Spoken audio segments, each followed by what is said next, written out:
Je vous souhaite à tous la bonne soirée. Que Dieu vous bénisse d'être là. Nous sommes là ce soir pour notre culte d'enseignement et je crois que ce sera un moment béni, un moment d'apprentissage, un moment de croissance spirituelle, pourquoi pas financière, pourquoi pas matérielle, pourquoi pas maritale, de croissance dans tous les domaines selon qu'il est écrit. Bien-aimé, je souhaite que tu prospères à tous égards et que tu sois en bonne santé comme prospère l'état de ton âme.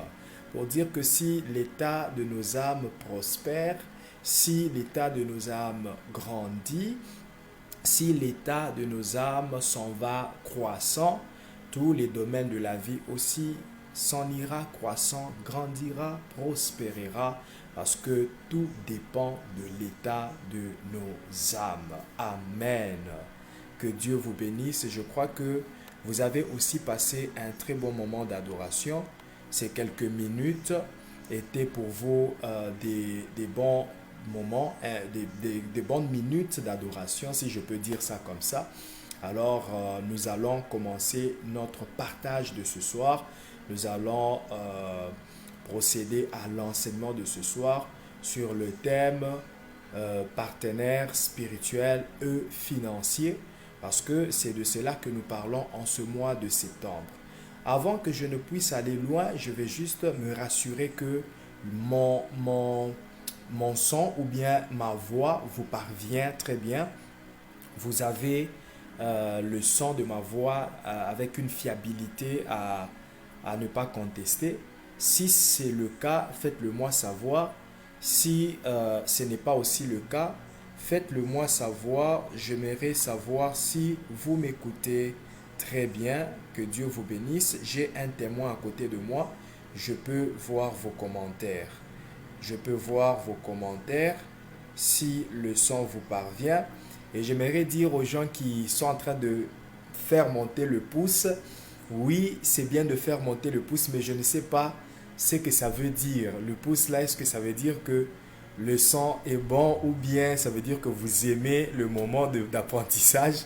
Alors écrivez seulement en commentaire, le son est bon. Alors ça m'aidera à avoir la précision parce que le matériel que j'utilise ou le capteur de son que j'utilise ce soir n'est pas le capteur habituel lorsqu'on est à l'église. Aujourd'hui, je suis à la maison, vous l'aurez compris. Donc, j'aimerais me rassurer que le capteur de son que j'utilise ce soir vous fait aussi parvenir le son comme il faut. Maman Christelle, que Dieu vous bénisse. Vous me faites cette confirmation pour dire yes. Maman Monique, que Dieu vous bénisse. Vous d'ailleurs, vous êtes parmi les partageurs. Vous avez aussi partagé la vidéo. Pourquoi les autres ne pourront pas faire comme Maman Monique? Partagez aussi la vidéo. Cela permettra aux gens qui vous connaissent, à vos amis de Facebook, de savoir qu'il y a un direct qui se fait de la part de votre église. Et cela leur aidera aussi de bénéficier de cet enseignement. Partenaire spirituel et financier. Et les autres peuvent même taguer, comme on le dit souvent, taguer, identifier quelqu'un dans les commentaires, mettre son nom pour que il puisse aussi recevoir la notification de ce direct qui ne sera pas long, ça ne sera pas un long direct. Et j'aimerais aussi me rassurer que le son de fond vous parvient aussi bien. Moi, je ne peux pas entendre la voix parce que si j'ouvre mes speakers, il y aura la cacophonie entre ce que je dis. Donc, ça veut dire qu'il y aura euh, un rebond de ce que je dis et ça va vous déranger, vous, de votre côté. Voilà pourquoi je n'ai pas de feedback de ce qui se fait. Il n'y a que vous qui entendez ce que je dis. Et le son, même la musique de fond, je ne sais pas si elle joue. Si elle ne joue pas, c'est à vous de me le dire. Et si son volume est aussi bon, si ça n'étouffe pas ma voix, si ça n'obstrue pas ma voix, faites-le moi savoir afin que nous puissions démarrer. Que Dieu vous bénisse abondamment. Que Dieu vous bénisse. Je vais juste attendre le feedback de ce que je viens de vous dire et puis nous allons commencer avec le partage de ce soir. Que Dieu vous bénisse. Quelqu'un me dira, mais pasteur, vous n'avez pas fait la prière, mais on était déjà en train de prier lorsque la sœur Dena était en train de conduire l'adoration. Lorsque la musique jouait, nous étions en train de prier. J'avais demandé à tout le monde d'adorer. Moi aussi, j'étais en train d'adorer, même si vous n'entendiez pas ma voix. J'avais muté mon micro pour que, comme je vous ai dit, qu'il n'y ait pas de cacophonie. Parce que en ce temps-là, j'étais aussi en train d'écouter la musique. J'étais en train d'écouter la chanson d'adoration pour que ça me pousse aussi dans l'adoration. Donc, nous allons quand même prier lorsque j'aurai reçu votre feedback par rapport au son, à la musique. Ça, je ne l'ai pas encore reçu. Est-ce que la musique de fond est bonne ou bien elle est un peu dérangeante? Je peux diminuer le volume.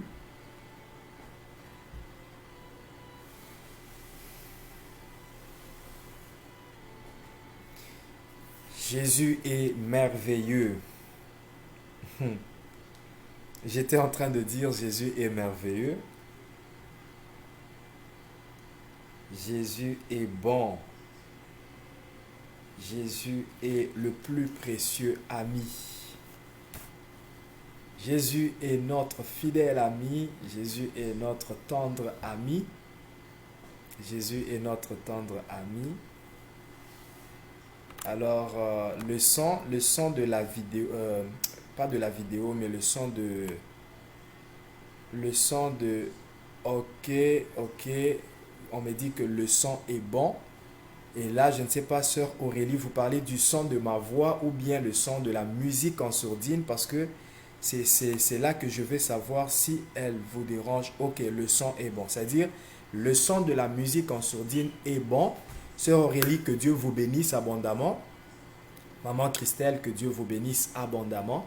Alors, prions pour recevoir la parole. Tu vas prier ensemble avec moi. Tu vas demander à Dieu de te parler.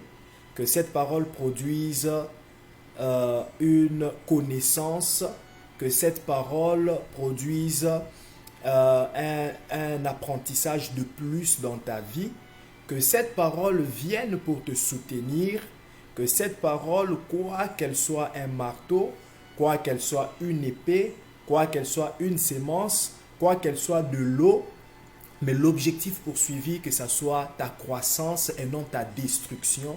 Prions au nom puissant de Jésus-Christ. Oui Seigneur, nous te rendons grâce et nous te disons merci. Merci pour ce moment que tu nous accordes. Merci pour ce temps merveilleux d'édification, d'enseignement et d'exhortation.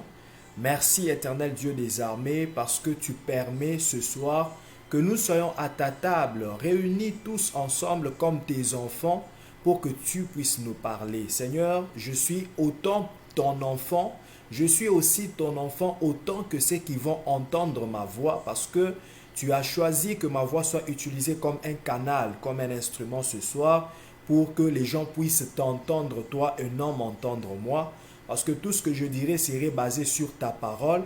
Et Seigneur, je prie que tout esprit d'erreur soit éloigné de moi parce qu'en parlant, on peut faire des erreurs.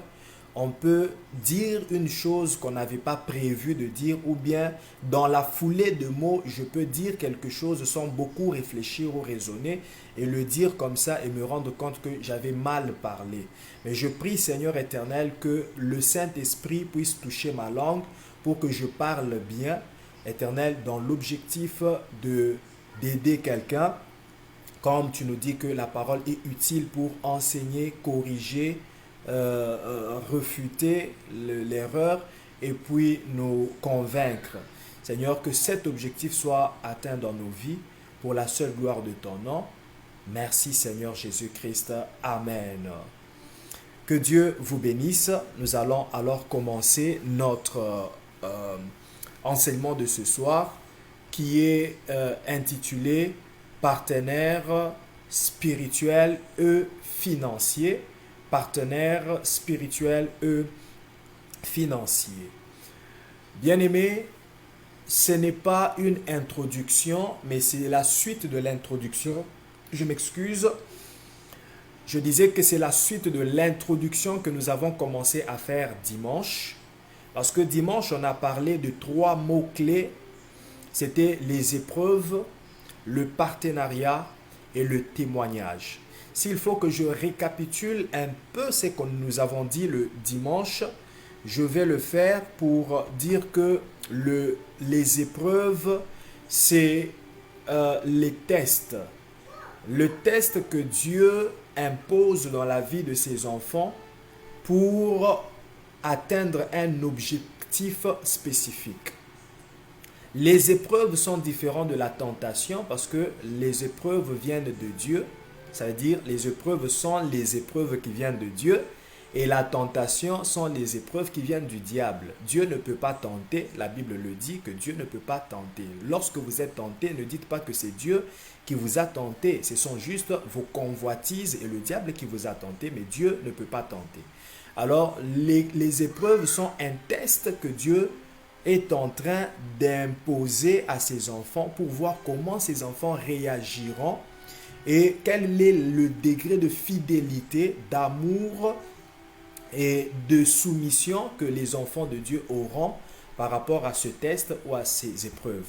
Et je disais le dimanche que la vallée de l'ombre de la mort pour David était un test, une école pour que David apprenne à s'attacher à Dieu. D'abord, qu'il apprenne à se comporter face à la houlette et au bâton de Dieu, mais aussi c'était une école pour que David puisse en apprendre sur la présence de Dieu. Parce que dans la vallée de l'ombre de la mort, il s'est rendu compte que l'Éternel est avec lui. C'est ce qu'il dit. Il dit, quand je traverse la vallée de l'ombre de la mort, tu es avec moi. C'est-à-dire de cette école-là, cette épreuve lui a permis d'avoir l'assurance de la présence de Dieu. Il y a certains tests qui viennent dans nos vies, certaines épreuves qui viennent dans nos vies, certaines souffrances qui viennent dans nos vies, pour nous apprendre à avoir l'assurance de la présence de Dieu. J'avais aussi donné l'exemple des disciples dans la barque avec Jésus. Ils devaient apprendre que la présence de cet homme n'est pas une présence ordinaire, habituelle. Parce que les disciples pouvaient aussi s'habituer avec Jésus. On s'est habitué avec lui, il est devenu notre ami. Non, même si Jésus est toujours présent dans ta vie, il ne sera jamais ton ami, à moins que lui-même se fasse ton ami. Mais toi, tu ne peux pas faire de lui ton ami, dans le sens où tu commences à l'importuner, à lui manquer du respect, à négliger sa présence comme si c'était une présence ordinaire. Non. Donc, les disciples devaient apprendre que cette présence que nous avons est une présence qui est capable d'apaiser le vent et la tempête. Donc, c'était l'objectif de ce test-là. Qu'ils apprennent que la présence que nous avons à côté de nous n'est pas une présence habituelle et ordinaire. Et ce jour-là, ils l'ont compris parce qu'ils se sont posé la question pour dire, mais qui est cet homme qui est même capable, non, qui est cet homme que même le vent et la tempête obéissent? Ah, voilà la leçon qu'ils ont tirée. Donc les épreuves viennent pour nous tester. C'est un canal que Dieu utilise pour nous tester, nous éprouver, nous tailler, nous aiguiser, nous briser, nous émonder, nous élaguer, nous façonner, nous malayer, nous modeler. Donc Dieu utilise les épreuves pour nous donner une forme. C'était le premier terme que nous avons utilisé, que nous avons expliqué le dimanche. Le deuxième terme, c'était le partenariat, mais je vais y revenir parce que c'est de cela que nous allons parler aujourd'hui. Le troisième, c'était le témoignage, parce que le thème de dimanche, c'était les épreuves de Dieu pour un partenariat qui aboutira au témoignage. Et nous avons donné l'explication du témoignage pour dire que le témoignage, c'est le résultat final après avoir été testé par Dieu.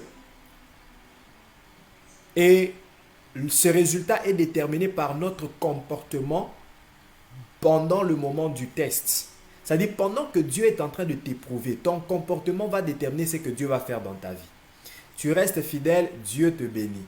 Tu deviens infidèle, tu manques ce que Dieu avait prévu pour toi. C'est ça le témoignage. Donc, il n'y a pas de témoignage sans test.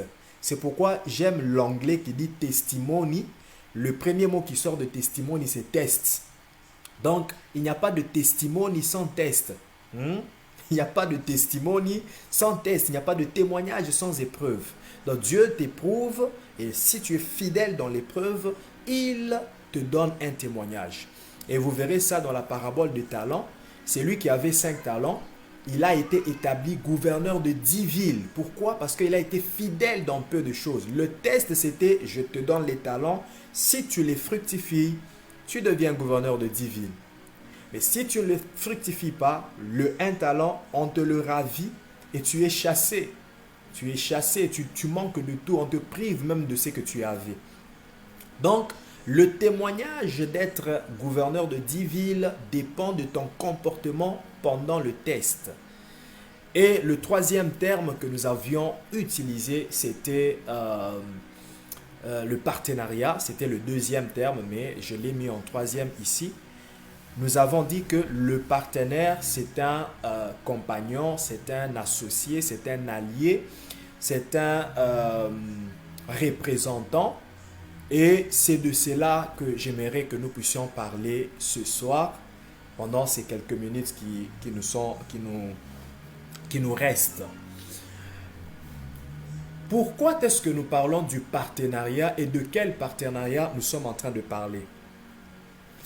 Bien-aimés, j'aimerais d'abord le dire à une personne ce soir que Dieu n'est pas orgueilleux. Dieu, c'est l'humilité en personne. Je reprends, Dieu, c'est l'incarnation de l'humilité.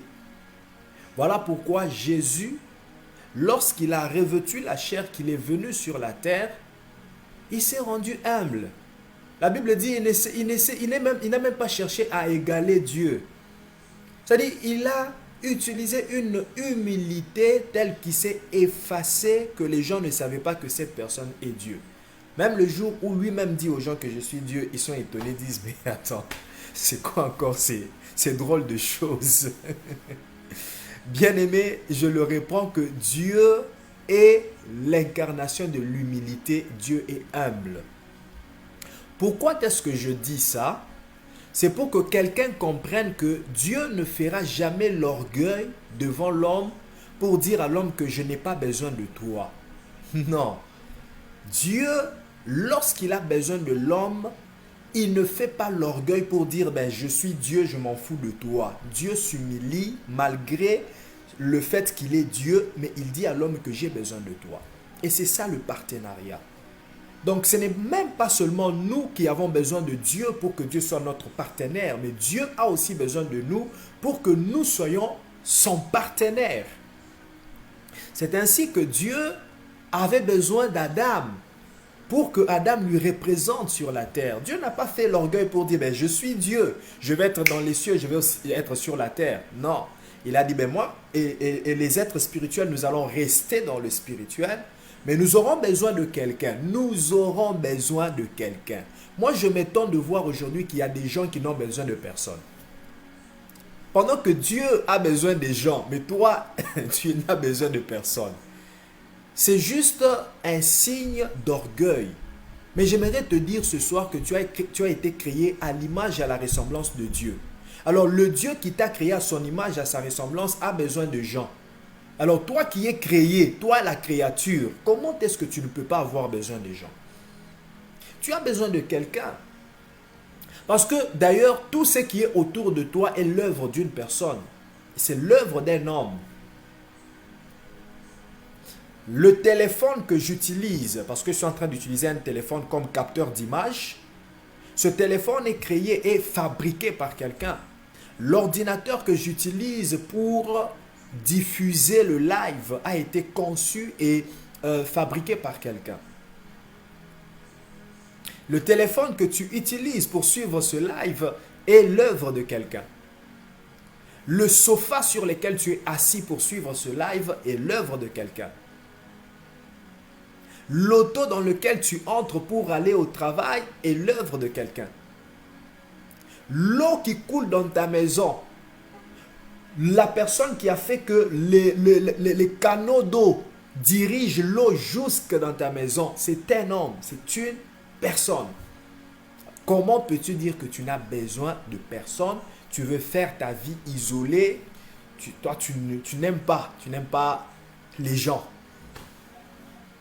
Bien-aimé, sache que cet orgueil ne t'amènera qu'à la mort. Parce que le jour où tu seras en train de mourir, il n'y aura personne qui viendra à ton secours. Mais les gens qui sont habitués à voir les gens peuvent être sauvés par une personne que peut-être tu n'imaginais pas que c'est cette personne qui pouvait te sauver. Dernièrement, j'ai regardé je crois que c'était sur TikTok, une courte vidéo d'un jeune garçon qui vendait les cravates. Un vendeur ambulant qui se promenait avec ses cravates. Il arrive quelque part, il y avait un homme dans un restaurant qui était assis en face de sa femme et ils étaient en train de manger. Il présente les cravates, l'homme lui dit: j'en ai pas besoin. Vous savez, ces vendeurs ambulants, ils insistent toujours pour que parfois par ses commentaires tu peux être touché d'acheter. Et puis lui, il le chasse, c'était vraiment rude, c'était vraiment brutal. Le petit, il s'en va de l'autre côté de la rue, il s'assied. Et puis, l'homme commence à suffoquer. Donc, c'est comme s'il avait manqué de l'air ou bien il avait pris un gros morceau et il n'arrivait plus à respirer. Et pendant qu'il était en train de s'étouffer, sa femme ne savait pas quoi faire. Ce jeune garçon qui était de l'autre côté vient rapidement et puis il le serre pour le faire vomir ce qui bloquait la respiration. Mais voilà que le monsieur était plus gros, que le jeune homme n'arrivait pas à le serrer. Alors le jeune homme prend les cravates, ces mêmes cravates qu'il a refusé d'acheter. Il prend les cravates et le lie autour de sa poitrine et il serre très fort. L'homme parvient à respirer. Ce même jeune homme qui l'a chassé l'a sauvé la vie. Ne néglige personne dans ta vie parce que même Dieu a besoin des gens. Et j'aimerais dire à quelqu'un ce soir que Dieu a besoin de toi comme un partenaire. Peut-être que tu n'as jamais imaginé cela. Peut-être que tu ne le comprends pas encore, parce que je ne suis pas encore entré dans les profondeurs. Mais j'aimerais te dire que Dieu n'est pas orgueilleux pour dire que je suis Dieu. Je n'ai besoin de personne. Si je veux faire quelque chose, je vais le faire par moi-même. Non. Non. Même Dieu reconnaît qu'il a besoin des hommes. Il a besoin de quelqu'un. Souviens-toi de Ésaïe. Nous allons lire cela. Ésaïe chapitre 6. Ésaïe chapitre 6. À partir du verset 1er, faites-moi toujours signe pour que je sache que vous êtes là. Ça me bénit de savoir qu'il y a maman Christelle qui suit. Quand je vois ton amen, quand je vois ta réaction, ça me fait plaisir. Ça m'encourage à parler encore. Même si j'ai choisi de parler doucement ce soir, c'est très important pour que l'enseignement puisse bien entrer, bien pénétrer. Ce n'est pas une course. Je ne pourrai pas tout dire, mais je dois dire l'essentiel. Ce qui ne sera pas dit, peut-être le dimanche on le dira, peut-être un autre jour on le dira, et le Saint-Esprit sera en train de continuer à faire ce travail dans votre vie. Maman Christelle, sois bénie. Maman Monique, vos amens. Sœur Aurélie, je t'ai vu tantôt. Ça m'encourage, que Dieu vous bénisse. Vous tous aussi qui êtes connectés. J'ai aussi vu tantôt maman Karine Loquet, que Dieu te bénisse abondamment. Je vais lire Ésaïe chapitre 6, verset 1er. La Bible dit: il y a des gens que je n'ai pas encore vus. Est-ce que vous êtes là? Sœur Elisha, je t'ai vu, que Dieu te bénisse. Je n'ai pas vu maman Sandra Akoutou. Elle est où? Est-ce que vous l'avez signalé qu'on a commencé? Peut-être qu'elle a attendu à 19h et n'a pas reçu le message. Maman Sandra Akoutou. Maman Béni. Maman Béni Moulinda. Et la sœur Jenny. La sœur Sidonie Kamba. Par le truchement de Lina, c'est Lina, hein? Quelque chose comme ça. Que Dieu vous bénisse. Alors nous allons lire Ésaïe chapitre 6. Ça c'était un moment de dédicace. Ésaïe chapitre 6, verset 1er. Je lis au nom de Jésus. L'année de la mort du roi Osias, je vis le Seigneur assis sur un trône très élevé, et les pans de sa robe remplissaient le temple. Imaginez-vous un Dieu qui est sur un trône très élevé, jusqu'au point que le pan de sa robe donc descend dans le temple. Oh, je ne peux pas imaginer cette immensité, cette immense grandeur, mais nous comprenons combien il est grand par ce verset. Et la Bible dit, des séraphins se tenaient au-dessus de lui. Ils avaient chacun 6 ailes, 2 dont ils se couvraient la face, 2 dont ils se couvraient les pieds, et 2 dont ils se servaient pour voler. Ils criaient l'un à l'autre et disaient, Saint, Saint, Saint est l'Éternel des armées. Toute la terre est pleine de sa gloire. Les portes furent ébranlées dans leur fondement par la voix qui retentissait, et la maison se remplit de fumée. Alors je dis. Donc on nous présente un Dieu très grand et très redoutable, que lorsqu'il parle, déjà sa présence remplit toute la maison de gloire. Les anges chantent, ça montre vraiment l'immensité de sa grandeur. Et Ésaïe est bouleversé par cela. Ésaïe se dit, mais je suis malheureux. Je suis malheureux. Pourquoi est-ce qu'il est malheureux? C'est parce que alors, malheur à moi, je suis perdu car je suis un homme dont les lèvres sont impures. J'habite au milieu d'un peuple dont les lèvres sont impures. Et mes yeux ont vu le roi, l'Éternel des armées. Mes yeux ont vu. C'était ça le trouble de Ésaïe. Mes yeux ont vu le roi. Parce que personne ne pouvait voir le Seigneur et vivre. Alors lui s'imagine, mais en tout cas je suis malheureux, je dois mourir parce que j'ai vu le roi. Mais regardez ce qui se passe. Au verset 26, mais l'un des séraphins, l'un des anges qui était là, vola vers moi, tenant à la main une pierre ardente. Ça, c'était la pierre qui devait faire que Ésaïe ne puisse pas mourir après avoir vu Dieu, parce que personne ne peut voir Dieu et ne pas mourir. Alors, pour qu'il ne meure pas, il faut que cette pierre ardente vienne. Et la pierre ardente est symbole de la parole de Dieu. La pierre ardente est le symbole de la pierre angulaire, Jésus-Christ, qui nous donne la vie même après que nous ayons vu Dieu. C'est par lui que nous voyons Dieu, c'est par lui que nous avons vu Dieu, pour que nous ne puissions pas mourir, mais pour que nous puissions vivre. Désormais, avec Jésus, tout le monde qui voit Dieu ne meurt pas, parce que Jésus-Christ est la pierre qui vient toucher nos lèvres pour que nous puissions vivre après avoir vu Dieu. Mais l'un des séraphins vola vers moi, tenant à la main une pierre ardente qu'il y avait prise sur l'autel avec des pincettes. Il en toucha ma bouche et dit, ceci a touché tes lèvres, ton iniquité est enlevée et ton péché est expié. Amen. Au verset 8 maintenant, voilà ce grand Dieu, ce grand et redoutable Dieu que personne ne peut voir et continuer de vivre. Ce Dieu puissant, très immense dans sa grandeur. Au verset 8 maintenant, écoutez ce qui se passe. J'entendis la voix du Seigneur, ça veut dire la voix de Dieu, disant, qui enverrai-je, bien-aimé? Est-ce que Dieu peut manquer quelqu'un à envoyer? Est-ce que ce Dieu, comme on nous l'a présenté, pouvait manquer quelqu'un qu'il devait envoyer? Mais le problème est qu'il ne voulait pas quelqu'un de spirituel. Il ne voulait pas quelqu'un d'invisible. Il ne voulait pas Michael ou Gabriel. Il ne voulait pas les anges. Il avait besoin d'une personne physique qu'il pouvait envoyer.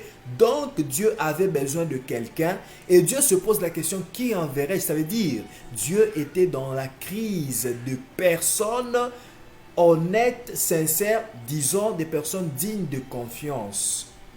Et c'est ce qui se passe jusqu'aujourd'hui. Dieu est en crise des gens des hommes et des femmes dignes de confiance, des gens avec qui il peut faire un partenariat spirituel et un partenariat financier. Est-ce que je parle à quelqu'un? Qu'il me dit seulement Amen. Qui enverrai-je et qui marchera pour nous? Je répondis, me voici, envoie-moi. Et voilà Ésaïe qui se porte garant de faire ce partenariat avec Dieu. Ésaïe, un homme physique. Mais il est cherché par Dieu. Dieu savait qu'Ésaïe était là. Dieu savait qu'il y en avait aussi du temps d'Ésaïe. Ils étaient là, il y avait beaucoup de gens. Mais qui pouvait se porter garant? Il est question que toi-même, tu te portes garant, tu acceptes le partenariat avec Dieu. Dieu est en crise des gens qui peuvent s'élever pour aller faire l'évangélisation. Comme je le disais le dimanche, Dieu ne viendra plus en chair pour aller gagner les âmes. Il a besoin des partenaires pour la croissance de son royaume. Et ce partenaire, ce n'est personne d'autre que toi qui m'entends ce soir. C'est ça le partenariat spirituel. Et j'aimerais vous dire que Dieu est en carence de ces gens, de ce genre de gens. Ces gens qui se disposent volontairement et qui payent le prix, au-delà de tout, de servir Dieu. Qui payent le prix au-delà de tout ce qui peut arriver dans leur vie. Parce qu'aujourd'hui, Dieu est en souffrance. Permettez-moi de le dire dans ce sens-là que Dieu souffre ou bien Dieu est pauvre des gens. Dieu n'est pas pauvre de l'argent. Dieu n'est pas pauvre d'onction. Dieu est riche en tout. Mais je me suis rendu compte que la pauvreté de Dieu n'est que en son peuple, c'est-à-dire les gens dont il a besoin pour aller faire son œuvre. C'est tout ce que Dieu manque. Parce qu'aujourd'hui, Dieu souffre des gens qui peuvent aller au-dessus de tout. Dieu est en train de faire face aux gens qui ne tiennent que compte du négatif pour ne pas le servir. Tu entendras une personne dire, ben moi, les choses de Dieu, ben, j'étais un grand évangéliste, j'ai gagné les âmes, mais depuis seulement qu'on m'avait critiqué, j'avais surpris deux sœurs qui parlaient de moi et c'est tout ce qui a fait qu'il arrête d'évangéliser. C'est tout. C'est ça toute l'histoire. L'histoire pour laquelle cette personne n'évangélise plus, c'est seulement parce qu'on l'avait critiqué. C'est tout. C'est tout. Il a arrêté de servir Dieu seulement pour ça. Et voilà comment tu fais souffrir Dieu. Bien-aimés, j'aimerais vous le dire encore une fois de plus, que Dieu a besoin des partenaires. Dieu a besoin des partenaires comme Paul le disait à Timothée. Nous allons lire cela.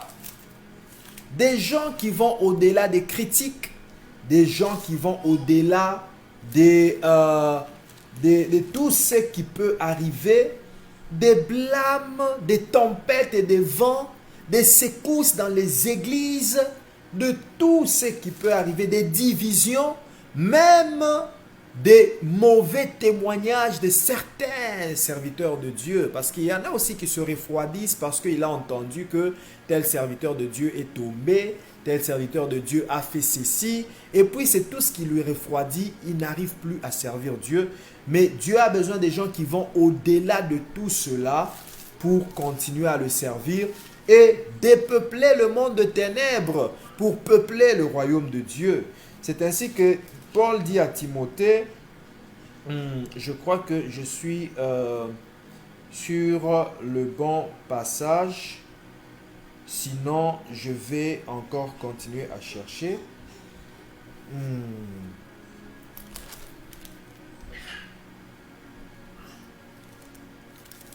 Ok, je ne sais pas si, parce que j'ai un mélange de versets ici, mais nous allons quand même lire. Si ce n'est pas ça, je vais aller trouver le verset dont j'ai besoin. 2 Timothée chapitre 2 à partir du verset 1er. Toi donc mon enfant, fortifie-toi dans la grâce qui est en Jésus-Christ. Et ce que tu as entendu de moi en présence de beaucoup de témoins, confie-le à des hommes fidèles qui soient capables de l'enseigner aussi à d'autres. C'est-à-dire, Dieu n'a pas besoin des hommes infidèles, des hommes instables. C'est-à-dire, même s'il faut confier des tâches, des responsabilités, il faut le confier aux gens qui sont fidèles, des gens qui sont stables. Tu vois la carence, le manque, la crise des gens que Dieu a, la crise des gens fidèles, la crise des gens stables. Il continue pour dire, souffre avec moi. Timothée, souffre avec moi comme un bon soldat de Jésus-Christ. Il n'est pas de soldat qui s'embarrasse des affaires de la vie s'il veut plaire à celui qui l'a enrôlé. Donc, dans ce texte, il est en train de lui montrer que Timothée, tu dois aller au-dessus de tout. Tu dois aller au-dessus de tout. Mais plutôt le texte que je cherchais, c'est le texte qui dit sois comme un bon ouvrier, un ouvrier qui n'a pas à rougir. C'est ça le texte que je cherchais, mais ça m'a échappé de ma tête. Si quelqu'un l'a trouvé, il peut juste nous le mettre en commentaire. Il dit présente-toi devant Dieu comme un ouvrier qui n'a pas à rougir. Présente-toi devant Dieu comme un ouvrier qui n'a pas à se plaindre. Un ouvrier qui n'est pas là à dire ben voilà, on m'a jalousé, on m'a calomnié, ben j'arrête. Dieu a besoin des partenaires. Bien-aimés, le principe est valable que ce soit pour Dieu, que ce soit pour les hommes entre eux. Pourquoi je dis ça? Je vais déjà donner la première illustration qui est l'illustration de la croix de Jésus-Christ. Que quelqu'un me donne un amen afin que je puisse continuer. Je disais l'illustration de la croix de Jésus-Christ. La croix de Jésus-Christ avait une barre verticale qui montre le partenariat entre l'homme et Dieu, entre Dieu et l'homme, vice-versa. Et puis une croix, une barre transversale, oui, horizontale, c'est le mot que je voulais dire, qui montre aussi le partenariat des hommes entre eux. L'homme est aussi partenaire de l'homme. L'homme est compagnon de l'homme. L'homme est appelé à supporter, à accompagner, je voulais dire, l'homme dans ses entreprises. Voilà pourquoi dans le livre de Luc chapitre 5, où on nous parle de la pêche miraculeuse, Jésus-Christ a utilisé Pierre pour qu'il soit le canal par lequel les poissons vont abonder dans l'eau et dans la barque.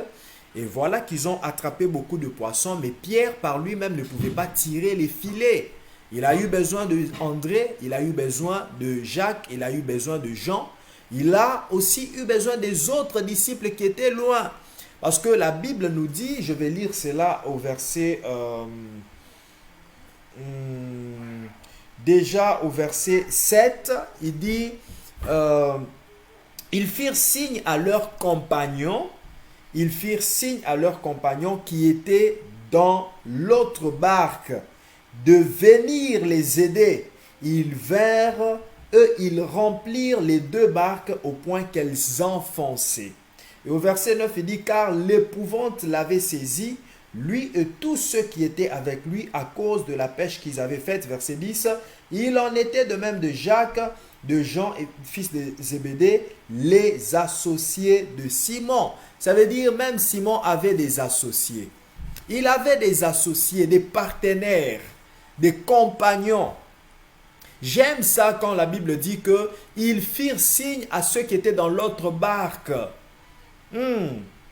Excusez-moi de le dire, mais aujourd'hui la division est tellement rude que faire signe à ceux qui sont dans une autre église locale pour venir prêter main forte à une autre église locale est comme un sujet de honte. C'est-à-dire, on va voir comme si nous, on n'est pas capable. Non, c'est juste de l'orgueil. C'est juste de la haine. C'est juste de la division.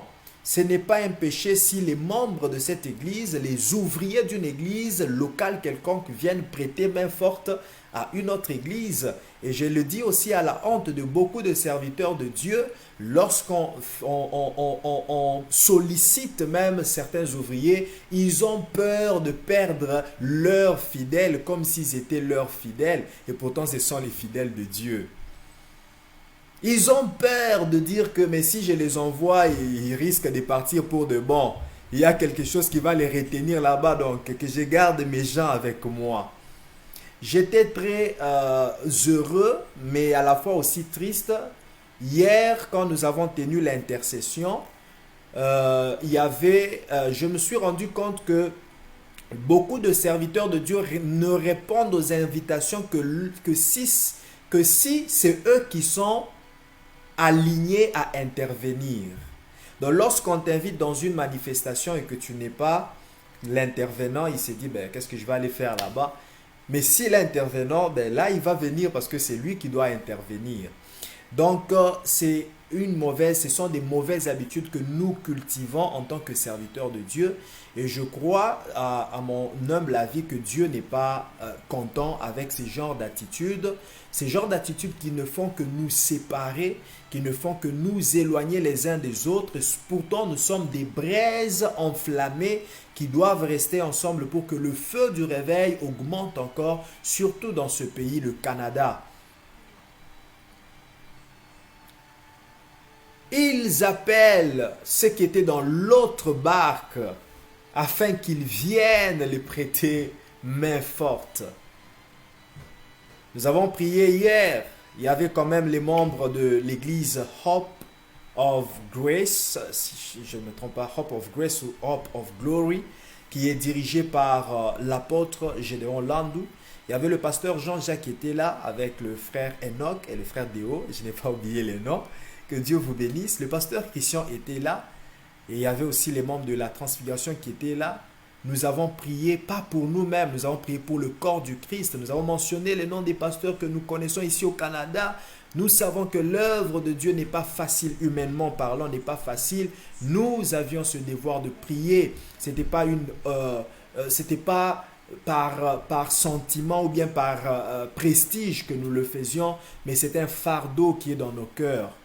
Et ce fardeau doit continuer. Nous devons toujours associer. Même les problèmes d'une église locale peuvent être résolus par une autre église locale. Les problèmes financiers ou matériels, Dieu me l'avait mis à cœur. Dieu me disait que je te bénirai, cette église sera fortement bénie, qu'elle sera le partenaire d'autres églises locales. Et je le ferai. Je ne dis pas moi personnellement, mais l'église le fera. Parce que l'entité église est séparée de l'entité pasteur. Nous le ferons par la grâce de Dieu. On soutiendra des églises avec des équipements sonores, des équipements technologiques. Si Dieu l'a déjà mis dans l'esprit, ça finira par se réaliser parce que c'est ce Dieu-là qui donnera les moyens pour que nous soyons à la dimension d'aider d'autres ministères parce que l'évangile doit être prêché, l'évangélisation est gratuite, mais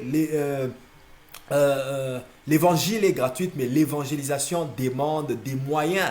Alors si nous avons ces moyens, nous pouvons soutenir aussi ceux qui en manquent pour qu'ils puissent aussi prêcher l'évangile. Voilà pourquoi Dieu ne s'est pas enorgueilli pour dire « Je suis Dieu, je vais tout faire moi-même ». Il a eu besoin de l'homme. Rendez-vous compte que Jésus-Christ venant ici sur terre, il est Dieu sur terre. Mais il ne s'est pas dit, ben, je suis Dieu, je vais faire toute l'œuvre moi-même, je vais aller prêcher à Capernaum, je vais prêcher dans les villes de la Décapole, je vais prêcher à Jéricho, à Béthanie, il n'est pas parti partout lui-même. Il a eu besoin des 12. Et je vais lire Marc chapitre 3, verset 14. Je sens que les gens ne sont pas en train d'aimer ma prédication de ce soir et ils ne réagissent pas par les Amen. Mais je n'ai pas de choix que de vous dire la vérité. C'est ça la vérité. Et surtout que j'appuie cela avec la parole de Dieu. C'est la parole de Dieu, c'est l'écriture biblique qui nous le dit. Et je vais lire Marc chapitre 3 verset 14. La Bible dit: il en établit 12 pour les avoir avec lui. Il en établit 12 pour les avoir avec lui. Il en établit 12. Pourquoi il a besoin des 12 s'il est Dieu et qu'il peut tout faire? C'est seulement parce qu'il n'est pas orgueilleux. C'est seulement parce qu'il comprend l'importance du partenariat Dieu-homme, homme-Dieu. Alors si Dieu comprend l'importance de ce partenariat, à combien plus forte raison toi et moi? À combien plus forte raison toi et moi? Il en établit 12 pour les avoir avec lui. Même moi, le pasteur, j'ai besoin des gens qui peuvent faire ceci et cela parce que je ne peux pas faire tout moi-même. Et je l'ai toujours dit. Et je bénis Dieu pour les gens qui sont autour de moi, fidèles et travaillant d'arrache-pied pour l'épanouissement et la croissance de l'œuvre que nous sommes en train de faire. Et les gens en sont bénis. Les gens en sont bénis. Nous avons des témoignages et des miracles. Mais tout cela n'est pas l'œuvre d'une seule personne, pas mon œuvre à moi-même. Voilà pourquoi je forme et je me reproduis dans d'autres personnes pour qu'ils soient d'autres moi. Comme Paul disait à Timothée, soyez mes imitateurs comme je suis imitateur de Christ. C'est à cela que nous sommes appelés, à nous reproduire. Moi, je suis le fruit de quelqu'un, c'est quelqu'un le fruit de quelqu'un, ainsi de suite jusqu'à Christ. Et nous devons continuer à engendrer. Je bénis Dieu de ce que la sœur Elisha est capable de modérer maintenant. Elle n'a jamais fait ça nulle part ailleurs. C'est à la transfiguration qu'elle a appris à le faire. Je bénis Dieu qu'elle est maintenant assise dans la diffusion du live comme je le fais maintenant. C'est elle qui fait tous les lives de dimanche, mardi, mais aujourd'hui malheureusement que nous sommes à la maison. Pourquoi malheureusement? Heureusement que nous sommes à la maison. On n'a pas tenu le culte à l'église, mais si on était à l'église, c'est elle qui aurait diffusé le live.